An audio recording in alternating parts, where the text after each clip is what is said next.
Robert Mueller chose his words carefully in a well-crafted public statement, especially on the issue of obstruction. Under long-standing department policy, a president cannot be charged with a federal crime while he is in office. That is unconstitutional.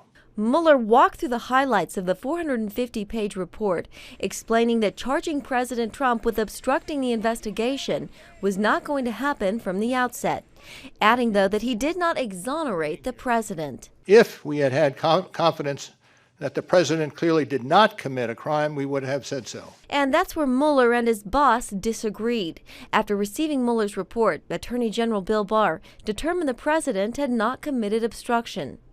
Mueller also reiterated that there was no evidence of a Trump campaign conspiracy with the Russians. But it was this statement that many Democrats and presidential candidates took as their cue to move forward with impeachment. The Constitution requires a process other than the criminal justice system to formally accuse a sitting president of wrongdoing.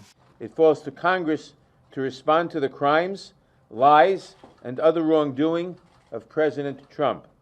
We will do so. Senator Kamala Harris saying what Mueller basically did was, quote, return an impeachment referral. Now it's up to Congress to hold this president accountable. We need to begin impeachment proceedings. And Senator Elizabeth Warren, one of the first to call for impeachment, quote, it's up to Congress to act. They should.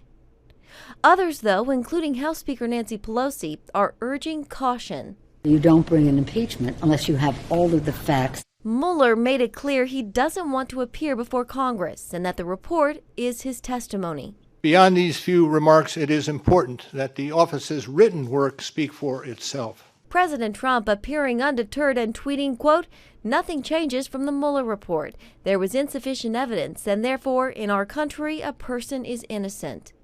And President Trump's attorney, Jay Sekulow, speaking to Fox News' Sean Hannity. There's nothing that Robert Mueller said today that is any different than what was in that report. There was no conspiracy, no collusion. There is no obstruction. And perhaps the point Mueller wants Americans to remember most is Russian interference in the 2016 election. That, he says, deserves all Americans' attention. In Washington, Jenna Browder, CBN News.